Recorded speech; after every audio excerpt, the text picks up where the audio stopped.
Écoute, on se prend 15 minutes pour faire le débrief de la matinée, comme ça on est tranquille pour le déjeuner, ça te va? Ça marche. Alors tu me dis comment tu as vécu la matinée, d'abord les points forts, et ensuite les points à améliorer. Je te donne mon avis, et ensuite on décide ensemble ce que tu peux améliorer pour les prochaines interventions. Bon, ce matin, on a vu 2 clients. Le premier, c'est vrai que j'ai un peu foncé sur sa box sans m'occuper de lui. Ouais. Mais la deuxième, je l'ai bien écoutée quand elle me parlait. Ouais. Et j'ai rien fait d'autre. Et c'est vrai que je l'ai bien senti. C'est-à-dire? Je sais pas, j'étais plus à l'écoute, plus disponible. Et puis, j'ai bien réagi sur le coup de la fibre et du cloud. Je sais pas, c'était sympa comme rendez-vous. Alors je suis d'accord avec toi, hein, bien joué sur les brochures, et c'est vrai que je t'ai mieux senti sur le deuxième rendez-vous. C'est vrai que là, d'habitude, j'aime pas trop regarder les clients, mais là, je l'ai bien écouté et c'est vrai que ça m'a aidé à réagir sur les brochures. Et du coup, j'ai pu réagir sur la fibre. Et puis ça l'a rassuré. Ouais. Bon. D'autres points forts? Non, c'est tout. Bah si, d'un point de vue technique. C'était propre, c'était rapide, efficace. Ouais, mais tu m'as dit qu'on n'en parlait même pas. Bah, pour le client, c'est une évidence, mais pour nous, on sait que c'est pas si simple. Donc quand c'est bien fait, faut le noter. Note-le. Bon. Ah oui, puis il y a aussi l'offre pro, dont tu as parlé avec M. Souplin. Ça, c'est un bon point. Ouais, enfin, Monsieur Souplin, je l'ai pas trop senti. Hein. L'offre pro, elle n'est pas trop passée. On va passer au point de progrès. On va parler de ce point-là. Ok.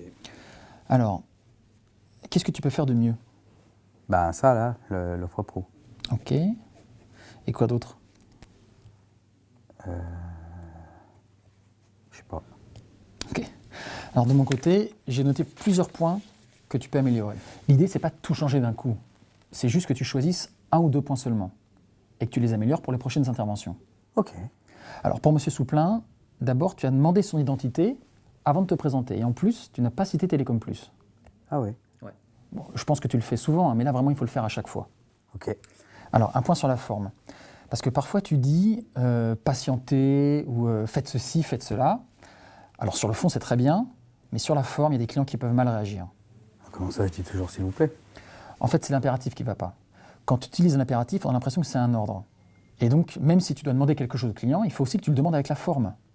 Par exemple, au lieu de dire patientez s'il vous plaît, tu leur dis je vous demande de bien vouloir patienter quelques instants. Ouais, dis donc, tu fais des phrases là. Ouais.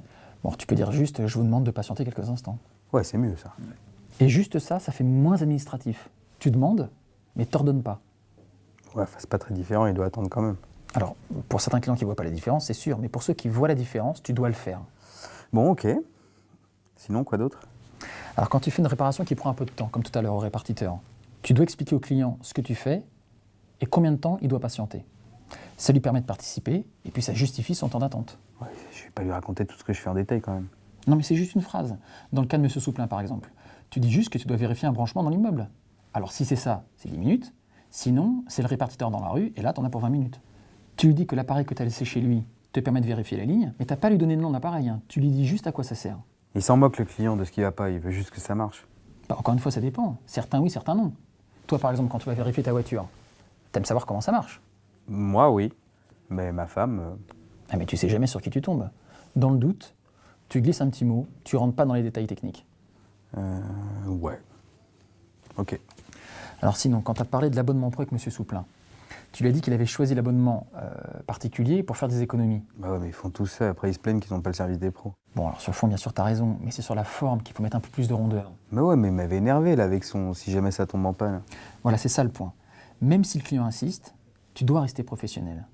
Il ne faut pas que tu portes de jugement sur lui. Peut-être qu'au moment où il a souscrit sa ligne, il ne savait pas qu'il y avait des offres TPE. Ou peut-être même qu'il pensait que ces offres, elles étaient juste réservées aux grandes entreprises. On n'en sait rien pourquoi il a pris l'abonnement particulier. Ouais, tu pars, une petite idée. Moi. Eh bien, si tu as une idée, justement, l'idée, c'est de la garder pour toi. Et s'il veut une connexion garantie, eh ben, tu lui dis qu'il y a l'offre pro, ou alors qu'il y a l'offre pour les TPE. Bah, c'est ce que j'ai fait. Eh ouais, mais fais-le directement, sans faire de remarques. En plus, tu vas gagner du temps. Ah, alors si c'est pour gagner du temps... Bah, tu vois, là, on répond à ta question, pourquoi l'offre pro n'est pas passée? C'est vrai que ça commençait à être un peu tendu. Tu vois, quand tu proposes un nouveau service, tu donnes juste l'idée. 1 ou 2 bénéfices et un numéro pour se renseigner, c'est tout. Bah, c'est ce que je fais d'habitude, mais là... Alors, qu'est-ce que tu voudrais appliquer pour les prochaines interventions? Ben, le coup de ne pas faire de remarques, c'est pas mal. Moins j'en dis, mieux je me porte. Ok. Quoi d'autre? Ben, je veux bien expliquer davantage ce que je fais. Le coût de la voiture, c'est pas mal. Moi, j'aime bien savoir ça. Ok. Autre chose? Ben, pour les formules de politesse, je veux bien essayer, mais bon, le subjonctif, les courbettes, tout ça, c'est pas mon truc. Enfin, c'est juste le mot patienter, hein, il faut faire attention. Quand t'as dit déjà, là, je vais vous demander. Je vais vous demander quelques instants. Je vais vous demander quelques instants. Je vais essayer de le recaser celui-là. Ok, bon, on va s'arrêter là. Donc, tu dis ce que tu fais. Tu fais pas de commentaires sur ce que font les clients, et puis tu les fais patienter en douceur. Ok. Ok?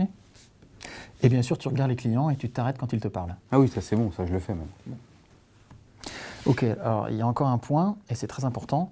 Quand la cliente t'a demandé de tirer une ligne derrière le PABX, t'as rien dit, et tu l'as tiré avec la ligne externe. Ouais, je sais ce que tu vas me dire.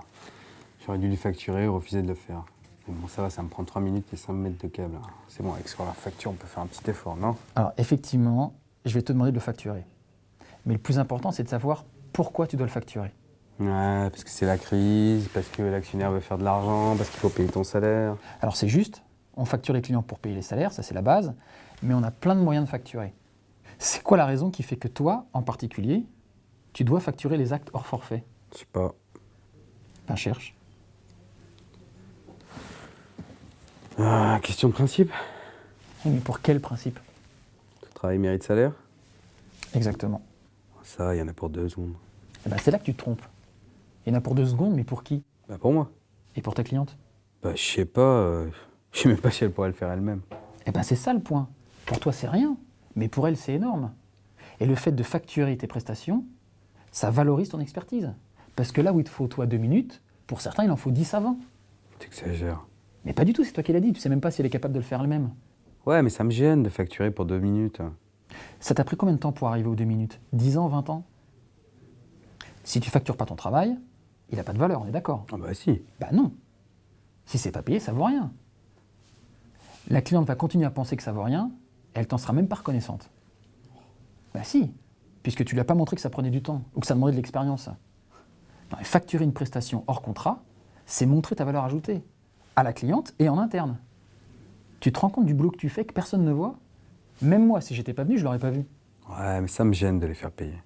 Bah, ils ont le choix, hein, personne ne les oblige. Bah, tu parles, si c'est pas moi, elle va payer l'électricien, elle va payer le double. Bah justement, elle va faire un autre devis, elle va le comparer avec le nôtre, elle sera bien contente de payer la moitié avec nous. Tu te rends compte? Tu valorises ton expérience et en plus tu lui rends service. Ouais, c'est vrai que le moindre déplacement, maintenant, ça coûte 100 euros. Bon, écoute, la prochaine fois, juste essaie. Essaie juste de facturer une prestation hors contrat. Tu verras, le client, il va même pas essayer de négocier. Il sait que ça lui coûtera moins cher de le faire tout de suite avec toi. En plus, il va apprécier ton travail parce qu'il l'aura payé, justement. Ok. Très bien. Alors, je vais te présenter un nouvel outil qu'on nous a proposé. C'est un passeport individuel. C'est quoi ce truc? Tu m'emmènes en voyage? Alors, c'est un peu ça. L'idée, c'est de répartir les compétences du technicien en plusieurs territoires et que chacun puisse valider ses territoires. Alors, regarde. Là, tu as la liste des compétences à maîtriser pour l'intervention. Et pour chaque compétence, il y a une description dans les pages suivantes. Ouais, d'accord. Donc, si tu veux, c'est un guide qui te permet de savoir où tu en es dans ton métier de technicien. C'est un peu comme un carnet de voyage. Alors, ce serait plutôt une checklist avant décollage, en fait.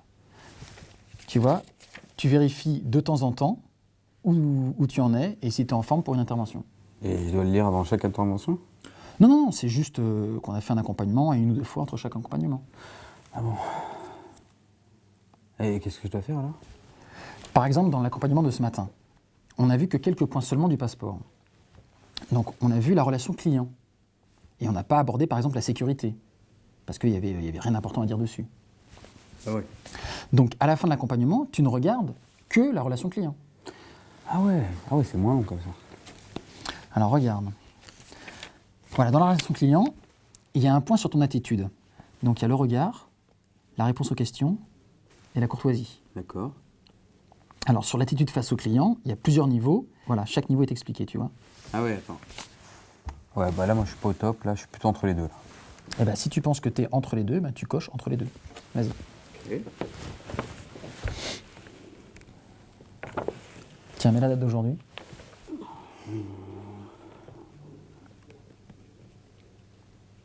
Voilà. Et dans l'espace libre, ici, Ouais. tu mets en fait là où tu pourrais progresser. Ben, c'est ce qu'on a dit, je dois expliquer ce que je fais. Voilà, Donc je note expliquer ce que je fais. voilà, c'est ça. Et après?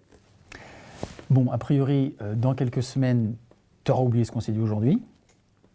Et donc là, tu regardes ton passeport, et s'il y a une idée que tu trouves intéressante, qui te motive, quoi, eh ben, tu l'appliques. Ouais, c'est un pense-bête, quoi. Ouais, c'est ça. C'est juste un pense-bête. En fait, c'est qu'il est malin.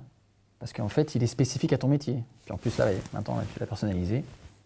Ouais, c'est pas mal, hein. En plus, ça tient dans la poche. Enfin, je veux dire, c'est pas encombrant. Ah ouais, tu peux le laisser dans ta voiture. Et puis, quand on se retrouve, eh ben, on voit tous les points qu'on a vus la dernière fois. Et puis, on avance sur les points suivants. Mais à la limite, je peux regarder tous les points ou est-ce qu'on voit ça que pendant les accompagnements? Ah, mais c'est autant que tu veux. En fait, c'est un guide des bonnes pratiques du technicien. C'est des rappels utiles. Ok. Mais c'est à moi? Enfin, je veux dire, on va en faire une copie à la fin de l'année? Ah non, c'est ton passeport, il était personnel. On le regarde ensemble, mais c'est toi qui notes, hein, c'est toi qui le gardes. Puis, si possible, il ne faudrait pas le perdre parce que c'est un exemplaire unique. Ok. Bah écoute, merci. Bon, bah, je crois qu'on a fini. Hein. Je t'offre un café. Ah ouais, avec plaisir.